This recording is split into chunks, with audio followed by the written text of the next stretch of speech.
Hola, hola, buen día, ¿cómo andan? Esto es El Pase, no se han confundido, estamos con el equipo extraordinario de cada mañana, en una jornada fría en la ciudad de Buenos Aires, caliente en el mundo, porque más allá de la declaración de Donald Trump, anoche, hora local, cerramos los portales, las noticias del día, con la novedad de un Trump que anunciaba en su cuenta, en su propia red social, en Truth, que es la red social creada por Donald Trump, que había declarado el fin de la guerra, en un posteo en donde dos veces se refirió a la guerra de los 12 días, evidentemente es el nombre que le quiere asignar a este proceso bélico que se inicia con el ataque de Israel a Irán, que contiene algunas respuestas también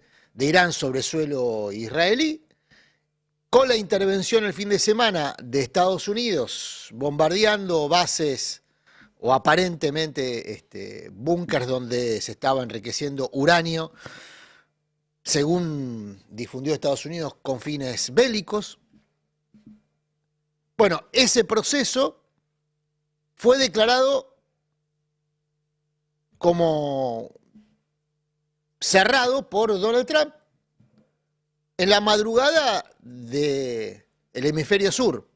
Bueno, nos levantamos con la novedad de que el fuego siguió, que no hubo alto el fuego o que la intención de alto el fuego duró muy poco porque Irán e Israel siguieron cruzando misiles, tanto en la madrugada, hora del hemisferio sur, como ya en la mañana de hoy, con consecuencias, por supuesto, en muertos y heridos, que se cuentan de a cientos en ambos bandos, y de a miles, por supuesto, en Gaza, donde todavía Israel mantiene ocupación y un genocidio activo.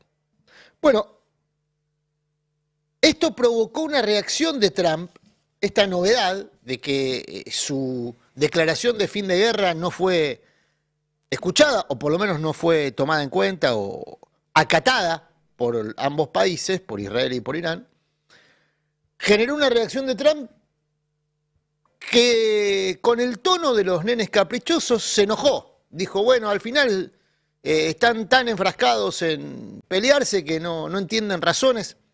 En un tono, insisto, que más de chico caprichoso que de jefe de Estado, y sobre todo del Estado, desde el punto de vista bélico, más poderoso del planeta, que es Estados Unidos.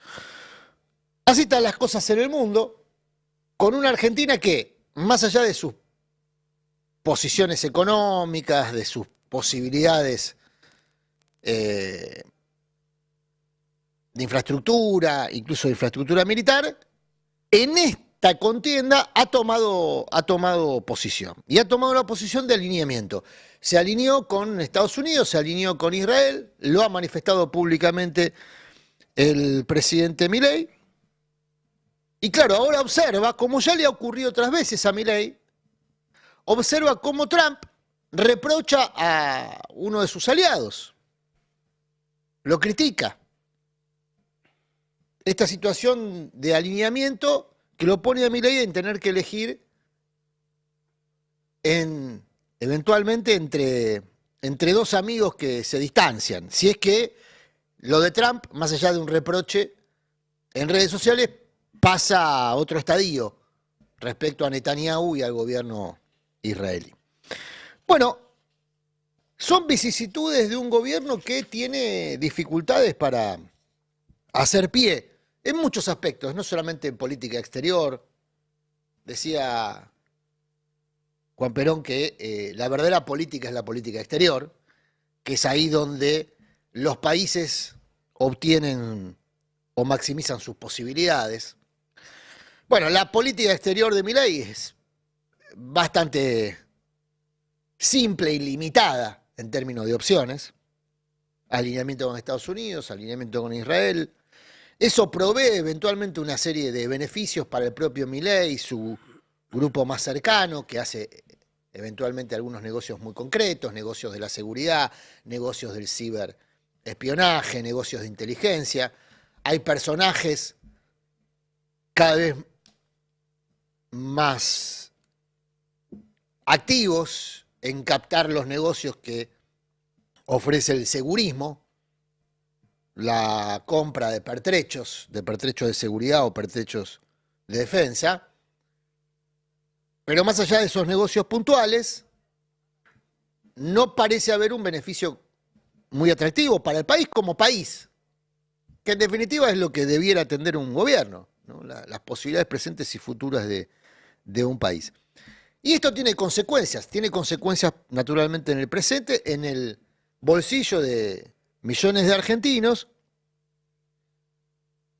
y en las arcas y en el tesoro del propio gobierno. En un rato, aquí en la mesa del pase se van a desplegar más detalles de lo que está pasando con el dólar, de lo que está pasando con las reservas, a tal punto que el propio Banco Mundial y el Fondo Monetario emitieron documentos reprochando la actitud pirómana de Caputo con las reservas y con los dólares, esta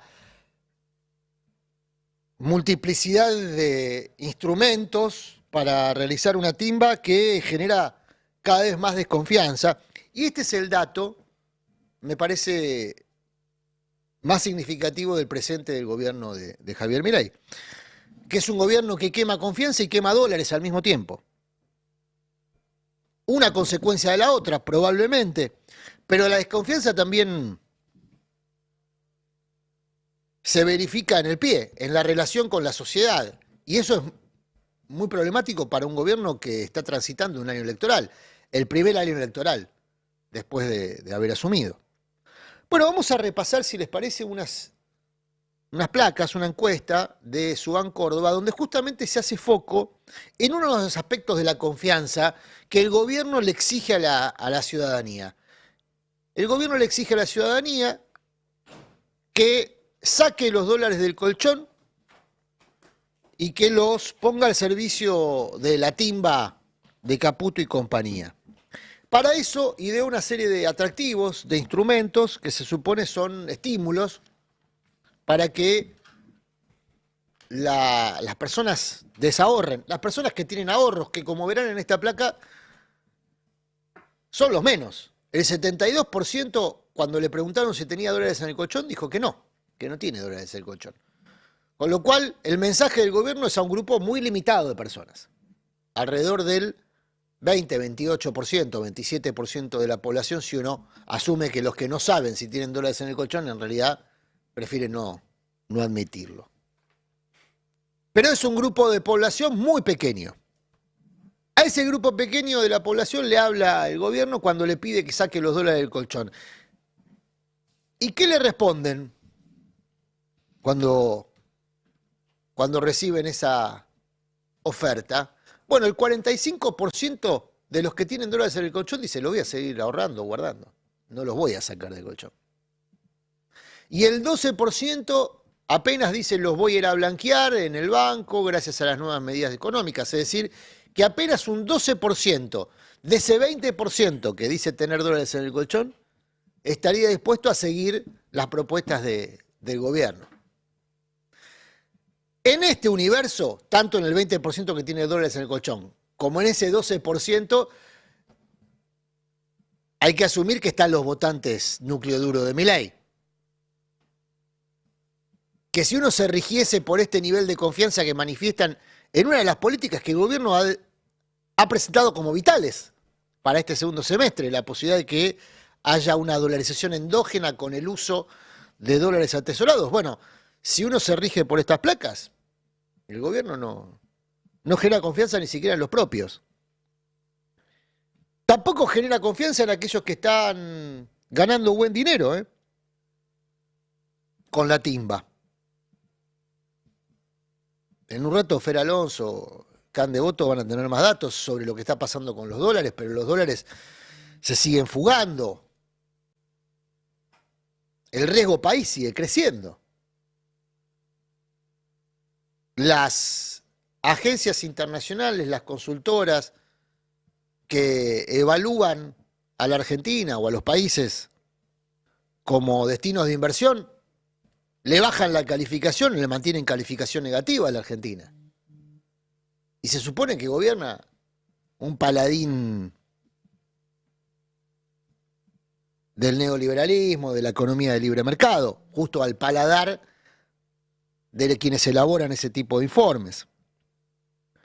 Bueno, decía, esta circunstancia de confianza o de desconfianza y de quema de dólares ocurre en el momento en el que el gobierno se muestra incluso más periférico en la agenda.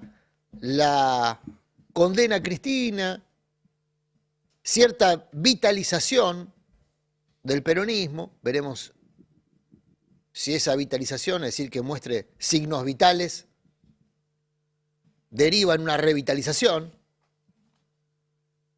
La discusión interna del peronismo sigue muy intensa, con convocatorias a reuniones que lo que buscan es morigerar, por lo menos en público, el cruce de acusaciones y de dardos.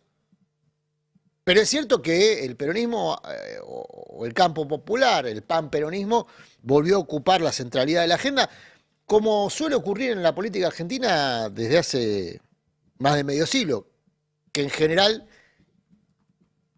los gobiernos incluso se han constituido por oposición al peronismo cuando resultaron electos justamente por esa condición, por ser antiperonistas, por tomar como referencia el periodo democrático.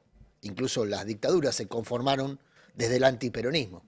Bueno, el peronismo como eje central, entonces, de la política argentina, circunstancia que venía en falsa escuadra en el último tiempo y ahora pareciera retomar por lo menos en ese aspecto cierta normalidad. Claro, el presidente necesita ocupar la centralidad, el centro de la escena, porque es el corazón de su relación con su público, que le exige morisquetas todo el tiempo. Una de las morisquetas que tiene para ofrecer Milei en general son esos mensajes mesiánicos, agresivos, violentos, la cruzada contra los periodistas. Ayer le dedicó otra vez una serie de mensajes a atacar a periodistas, pero esos caramelos de madera ya no resultan atractivos, esos artificios ya no son tan luminosos, y empiezan a aparecer en las encuestas, como la que veíamos recién de Subán Córdoba, algunos determinantes respecto a por qué la gente no iría a votar o iría a votar, qué estimularía a las personas para ir a votar o qué las desmotivaría. Bueno, ahí lo que vemos es justamente que están muy repartidas las razones por las cuales las personas no irían a votar, pero justamente la falta de confianza en los candidatos o los partidos políticos está a la cabeza de las razones por las cuales las personas no irían a votar. Es decir, una desconfianza absoluta a todos y todas, incluso al gobierno, naturalmente.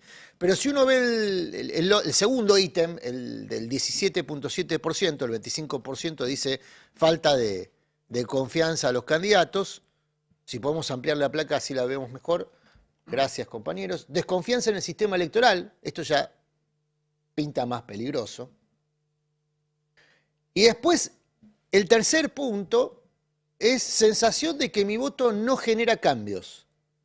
Se mantiene activa la necesidad de cambiar, aún con un gobierno que tiene menos de 2 años de vigencia, y que había sido la base de sustentación electoral del gobierno de Milei, la necesidad de cambio. Es decir, que si uno reúne las 3 condiciones por las cuales las personas no irían a votar, bueno, ahí tenés desconfianza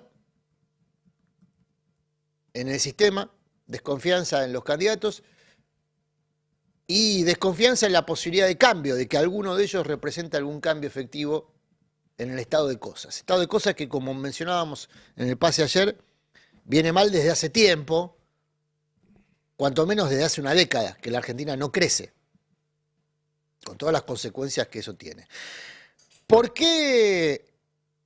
Y con esto me gustaría cerrar por lo menos este primer comentario.